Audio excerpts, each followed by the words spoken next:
Okay, so here's some IQ items. So this is from a test, roughly, it isn't from the direct test, but it's an analog of the Raven's progressive matrices. Now here's how the Raven's was derived. So imagine that you got your 100 questions, and you can take out the sum of those and call that IQ. Okay, so now you have a score. Then you can do a correlation between all of the items and that score, and you can find out which single item is the best predictor of the total score. Because you might see that question 39 has no correlation with the mean, with the average. You say, well, that isn't a very good question. You'd actually throw that out of the next test. But you'd say, well, item number 15 is correlated at 0.75 with the total score. So that's a good single item. So then imagine that you went across sets of IQ tests and you took out the best single item predictors of full-scale IQ. What you'd end up with is something like this. So the Raven's progressive matrices is a very good test of fluid intelligence. And it's relatively non-linguistic, which is also an advantage, right? Because imagine you wanted to assess the intelligence of a very diverse range of people, and they all came from different linguistic backgrounds. Well, as long as they can understand the instructions, which are almost self-evident, then they're going to be able to do this. Okay, so this is, you see, you have to guess, in case you didn't already figure this out, which you would have had you been using your intelligence and applying it, you're trying to replace the question mark with one of these. And so here's how you do it, roughly speaking.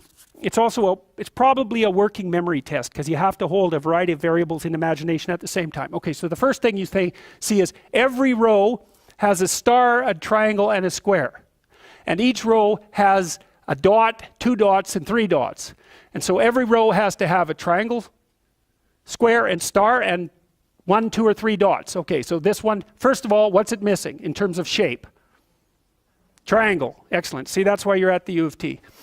And then, okay, and then what's it missing for dots? 2 dots. Excellent. So we do a little scan here and we see, oh, look, well, it could be that one, or it could be, that's it. It's that one.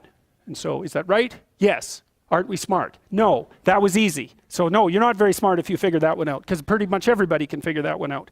I think this next one is more difficult.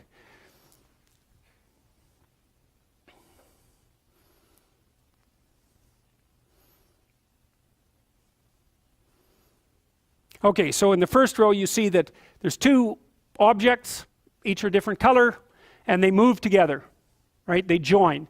That one, they're separate there, they join, they're together. They're separate there, and they join there. So this one should be halfway in between those 2. And the other thing that happens is, let's see, this item actually might be incorrectly represented because the blue should be on the other side. Whatever.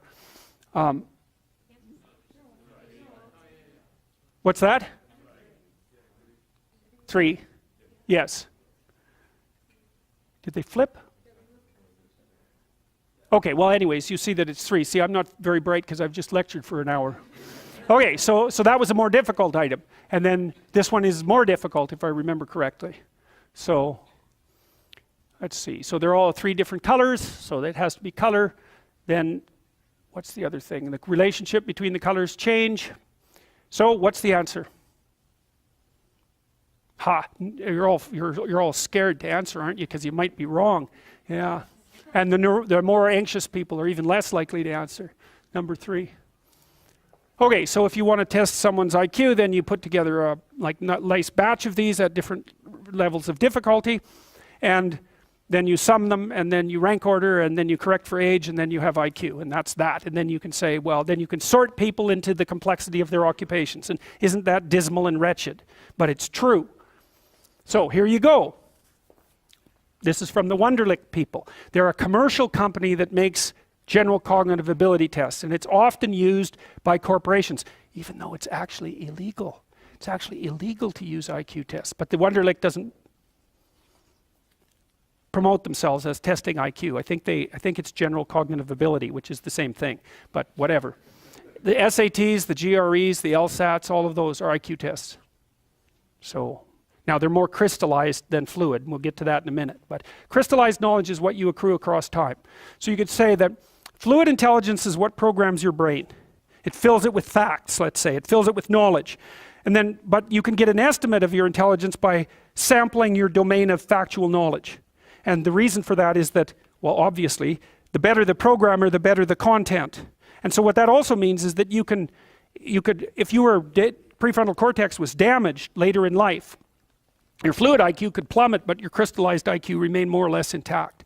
So even though they're not different, one produces the other, and then once the producer has produced, then the producer can disappear and you still got the encoded knowledge. So at least that's how it looks to me. So, okay, so how smart do you have to be different things in life? Well, if you have an IQ of 116 to 130, which is 85th percentile and above, so it's one person in 8 up to one person in 130, I believe is 85, 90, 95, is it 95? I think it's 95. One person in 8 to one person in 20. Then you can be an attorney, a research analyst, an editor, an advertising manager, a chemist, an engineer, an executive manager, etc.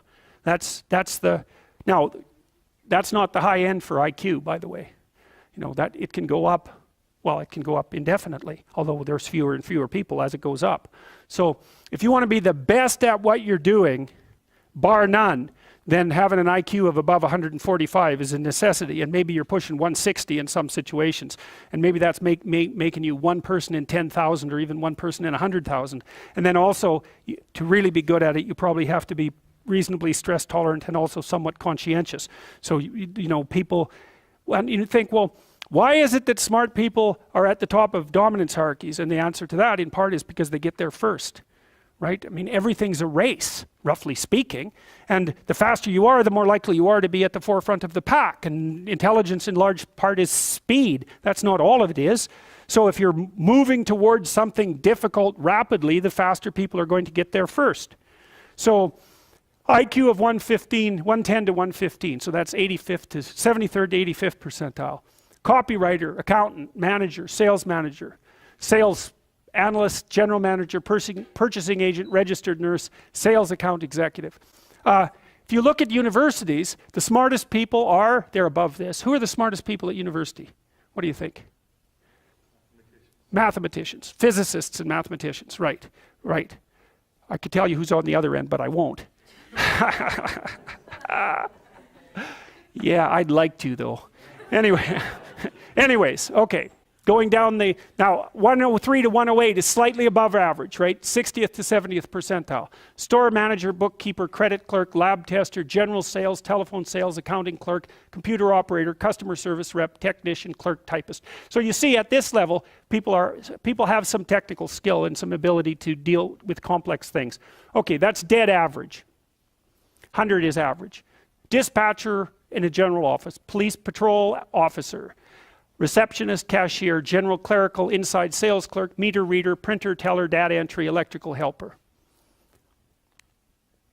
95th to 98. Machinist, food department manager, quality control checker, security guard, unskilled labor, maintenance, arc welder, die setter, mechanic. Good IQ range for relatively qualified tradespeople.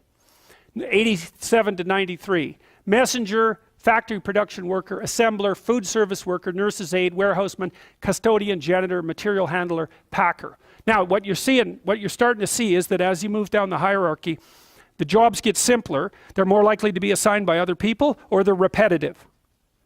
Because what IQ predicts to some degree is how rapidly you can learn something, but once you've learned it, it doesn't predict necessarily how well you do at it. And so the more repetitive jobs people with lower IQs are more suited to more repetitive jobs. Under 87, is there something? Well, no. Right. That's a big problem. And it's something our society has not addressed at all. Jobs for people with IQs of less than 85 are very, very rare. So what the hell are those people supposed to do? It's 15% of the population. What are they supposed to do? Well, we better figure it out, because one of the things that's happening too is that as the high IQ tech geeks get a hold of the world, the demand for cognitive power is increasing, not decreasing, right? You want to be a teller? Well, you know, those checkout machines, they're not so simple. You want to work at McDonald's? You think that's a simple job? You don't see robots working at McDonald's. And the reason for that is that what McDonald's workers do is too complex for robots to do. So, well, so this is a discussion that no one wants to have, but that's okay. It's still a problem, and it has to be dealt with. So the US government, I think I told you this at one point already, it's illegal to induct anyone into the US Army if they have an IQ of less than 83, right? It's about 10% of the population. Because the US Army, and they've been doing IQ testing since IQ testing began, because they want everybody they can possibly get into the Army, because in peacetime, they use it as a way of moving people up the socioeconomic ladder, and in wartime, well, obviously, you need as many soldiers as you can get your hands on. And so you're not going to be any pickier than you have to be. So when the US Army says it's illegal to induct anybody into the armed forces if they have an IQ of less than 83, then you know that they've done it for absolute necessity. Right? And when people have made a finding that contradicts what they want to hear and they're doing it out of absolute necessity, you can be reasonably true that it's one of those facts that just won't bloody well go away.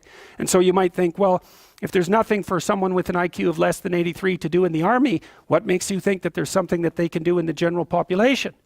And then the issue is, you know, because the conservatives will say, well, they should just work harder. It's like, sorry, that ain't going to fly. And the liberals will say, well, there's no difference between people anyhow, and you can just train people to do everything, and that's wrong. So they're both wrong, and they're seriously wrong. And the fact that neither side of the political perspective will take a good, cold, hard look at this problem means that we're going to increasingly have a structural problem in our societies, because we're complexifying everything so rapidly that you can't find employment unless you're intelligent. You guys are really going to face this, you know. Lawyers are disappearing like mad. And the reason for that is, you can look it up online. Increasingly, you can do things yourself if you're smart.